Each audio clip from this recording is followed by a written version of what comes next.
Hai sahabat jiwa, assalamualaikum warahmatullahi wabarakatuh. Bertemu lagi dengan Bang Jai di Yona Sehat Jiwa. Salam sehat jiwa. Kali ini Bang Jai akan membahas tentang kondisi yang sering kali dialami ODGJ atau orang dengan gangguan jiwa yang sudah lama sakit atau sudah melakukan pengobatan beberapa kali atau melakukan rawat inap beberapa kali. Terkadang untuk bisa bangkit, untuk bisa pulih itu sulit. Kenapa? Saat itu dukungan keluarga sudah mulai berkurang ya.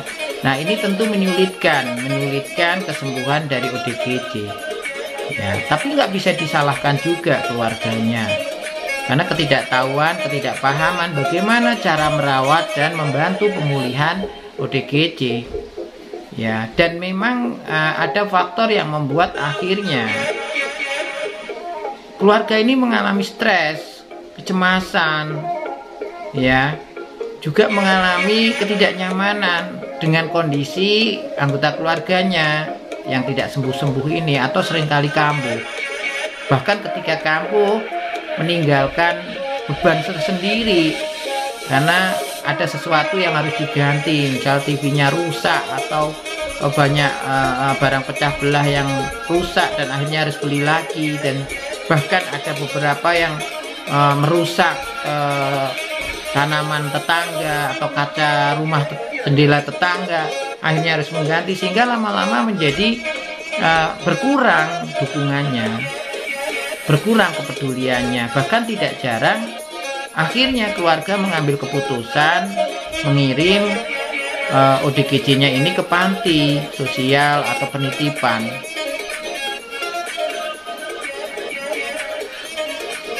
Nah, kenapa demikian dan apa yang penting dilakukan untuk ODGJ? Karena bisa jadi ODGJ justru lagi semangat-semangatnya ingin sembuh, lagi motivasi untuk pulihnya besar, tapi sepertinya sudah agak terlambat karena supporternya atau keluarganya sudah kelalahan atau sudah kecapean untuk membantu. Nah, tentu perlu adalah upaya yang bisa dilakukan oleh keluarga maupun ODGJ. Nah, oleh karena itu silahkan disimak, jangan di skip, jangan lupa subscribe ya, dan share jika ada manfaat untuk orang lain ya. Nah, pertama akan Bang Jai jelaskan dulu terkait dengan profil atau kondisi dari ODGJ.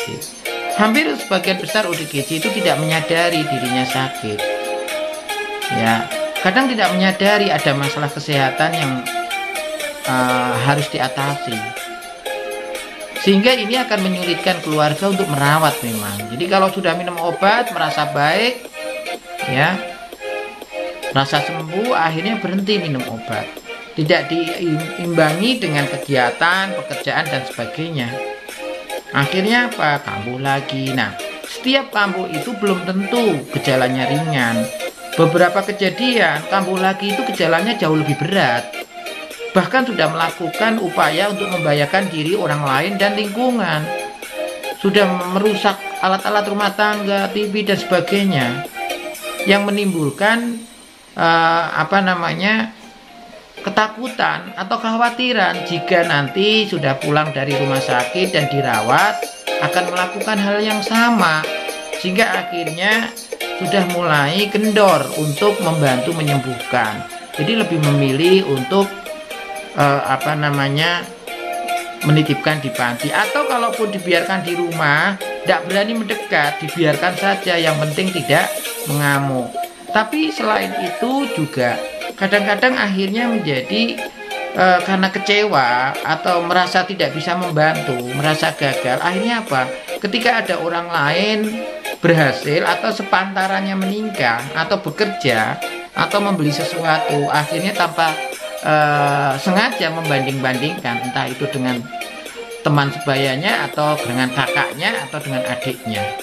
Apalagi kalau kakak adiknya itu bisa memberikan sesuatu, nah, karena kerja ya, tanpa sengaja itu nyeletuk gitu dan didengarkan oleh ODGJ, ini kan menjadi sangat tidak nyaman. menjadi semakin ngerasa tidak berguna, tidak berharga.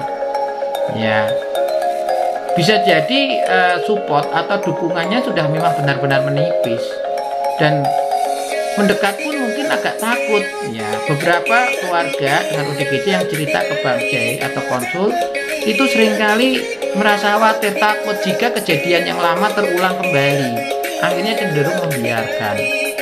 Ya, dan tidak melakukan upaya lebih untuk supaya jauh lebih baik.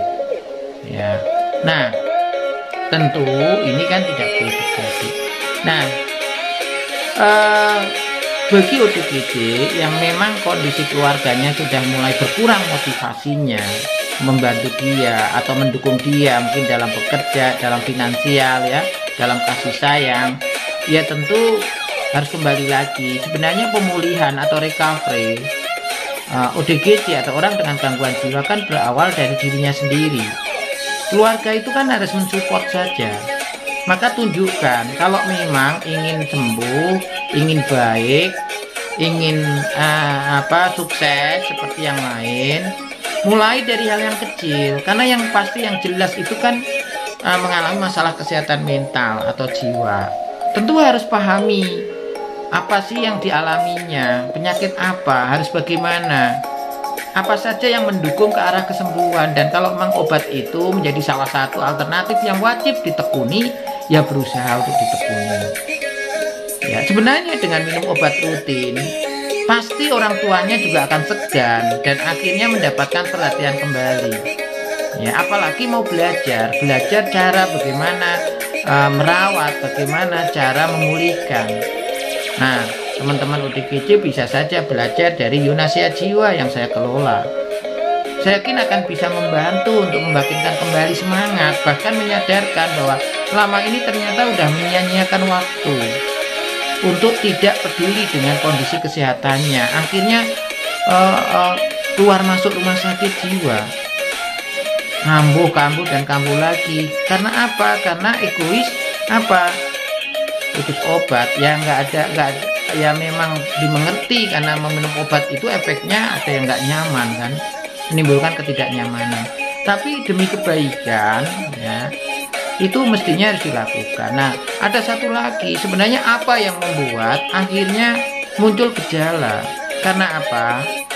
Entah itu halusinasi, entah itu menjadi malas bergaul, malas kerja, malas kegiatan, malas merawat diri, atau pikirannya menjadi salah atau nggak tepat lagi, atau gampang marah, ngamuk. Semua itu kan tanda gejala. Pasti adalah problem, ada masalah yang dialami, ada yang terjadi. Nah, itu yang harus diselesaikan.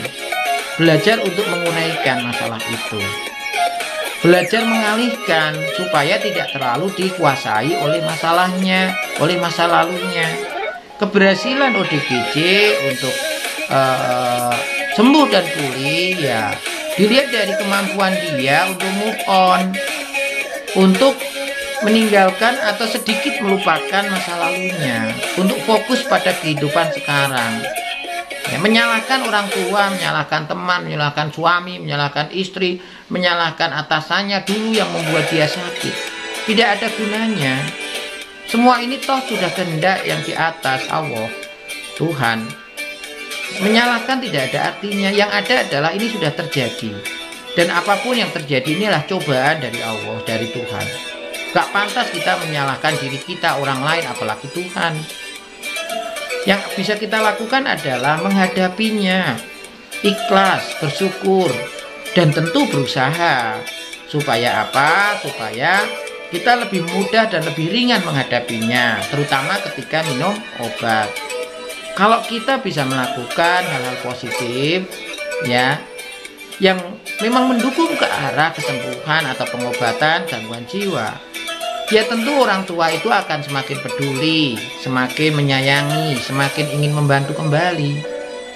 Ya, tentu ketika misalnya keluarga atau orang tua membanding-bandingkan kondisinya dengan orang lain, sehingga berpikir tidak berguna dan sebagainya, kan bisa minta baik-baik kepada keluarga kita supaya tidak mengucapkan itu lagi. Atau utarakan apa sih yang sebenarnya membuat tidak nyaman teman-teman ODGJ, dari keluarganya, dari orang tuanya. Bikin kesepakatan. Kenapa orang tua atau keluarga menjadi seperti itu, menjadi mengatakan seperti itu? Pasti ada alasannya. Saya yakin semua keluarga dengan orang dengan gangguan jiwa pasti punya harapan, punya keinginan, punya hal yang ingin dilakukan oleh ODGJ-nya. Dan itu pasti positif, nggak mungkin negatif. Tanyakan, bikin kesepakatan apa yang perlu dilakukan, tapi dengan bantuan orang lain. Ya, apalagi bekerja itu kan kalau nggak punya keahlian ya mungkin perlu kursus belajar ya, belajar lagi. Ya, nah tentu ketika rasa ikhlas, bersyukur sudah ada dan mau menerima apa adanya kondisi yang sekarang dan mulai berubah, Bang J yakin keluarga orang tua juga akan berubah memperlakukan teman-teman ODGJ. Tapi kalau teman-teman sendiri tidak mau berubah, tidak mau move on, tidak mau memperbaiki diri, hanya berkutat dengan masa lalu, berkutat dengan pengalaman dulu, ya tentu akhirnya akan menyalahkan diri, orang lain, lingkungan, bahkan menyalahkan Tuhannya. Nah ini kan tentu harus dihindari. Ya. Nah, sehingga ya memberikan kesan yang baik kepada orang lain, khususnya orang tua, ini akan merubah pola pikiran, perilaku dan ucapannya kepada teman-teman ODGJ. Ya, ibaratnya kalau sudah ada pikiran negatif, penilaian negatif terhadap Anda, terhadap ODGJ, akan berubah dengan sedikit demi sedikit. Kalau Anda menunjukkan kebaikan atau kemajuan. Tapi kalau Anda masih berkutat menyalahkan orang tua, menyalahkan ayah, ibu, orang lain, ya kapan orang lain itu akan yakin bahwa Anda itu memang serius untuk sembuh? Ya, jadi sembuh itu harus diusahakan, bukan hanya dipikirkan. Tapi kesembuhan yang baik harus direncanakan. Maka tidak ada salahnya mulailah belajar bagaimana mengelola perasaan, mengelola pikiran, mengelola perilaku. Nah, supaya pemulihan itu bisa dilakukan dengan baik, sehingga mungkin pekerjaan, pendidikan, hak-hak dia di masyarakat bisa akan didapat.